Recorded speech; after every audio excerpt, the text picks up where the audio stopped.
Are you confused as to all the conflicting nutrition advice out there, so much so that you don't know where to begin or what to eat?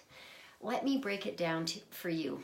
Now, most of us know a lot more about nutrition than we think we do, and sometimes we just keep hearing, eat coconut oil, don't eat coconut oil, paleo, keto, intermittent fasting. We just get overwhelmed with all the nutrition things that are coming our way, when in fact we just need to start to listen to our own body and our appetite a little bit more. And if we tune into what we know and trust ourselves, we do a lot better. Now, our body is a wonderful machine, and if we do listen to our appetite and we feed it wholesome, unprocessed foods, we can be cutting back on cravings, losing weight, and feeling better than ever with less effort than you think you actually need.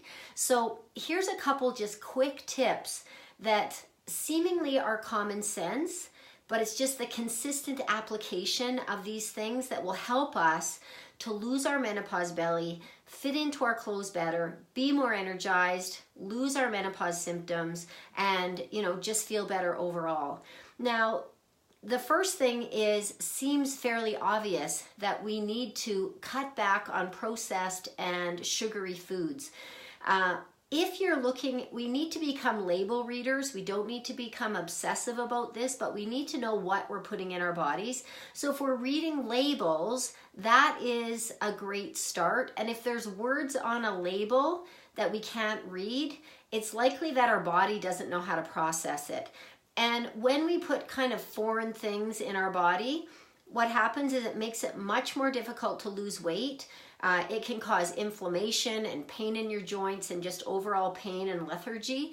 So start to read labels. Try to choose, if you're choosing a food that actually has a label on it, try and choose foods that have a 5-ingredient list or less. And those ingredients hopefully are things that you can pronounce.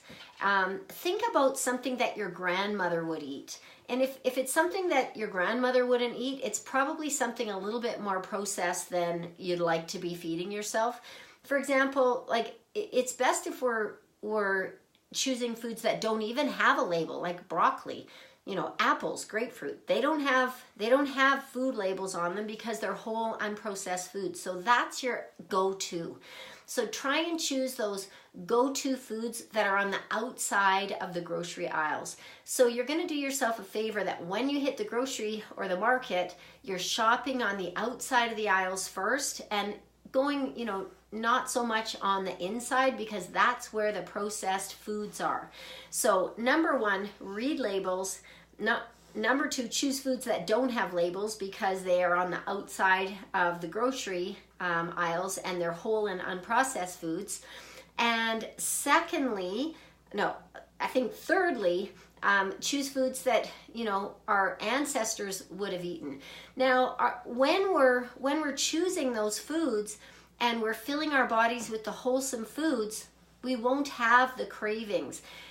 It's sad but true that food marketing companies are in the business to make money. So they have entire research teams to make it so that when you eat that first Dorito, that you're going to finish the bag. They have chemists developing flavors that will almost be addictive. And when you're eating those artificial flavors all the time, it's difficult to be able to enjoy an apple or something that's unprocessed because you don't have that monosodium glutamate and all those chemicals and possibly artificial sweeteners that are, kind of messing with our palate.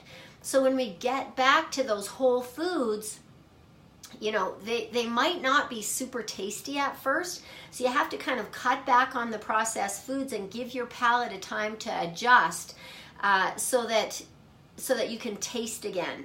So outside of the store, 5 ingredients or less, foods that you can pronounce or ingredients that you could pronounce, foods that your ancestors would eat, and that is going to help you cut back on the processed foods, the sugars, and remarkably your palate will, those whole foods will taste more flavorful, and you can painlessly drop weight, reduce your cravings much better than if you're on a diet of, okay, I'm just going to have this.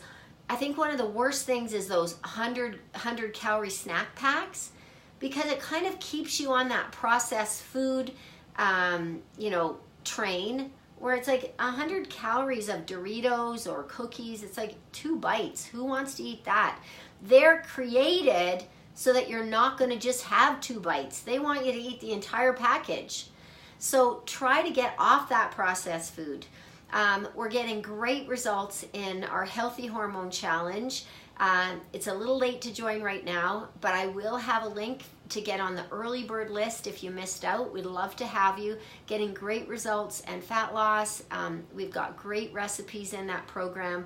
Women are really experiencing not only fat loss, but one woman said, I don't know what's in the recipes that are making me feel so great, but I just love it. So I kind of laughed about that, that you know what, that those wholesome foods are satisfying once we get off the processed food, gravy train. That is it for me today. Great to see you today, and I will see you next time.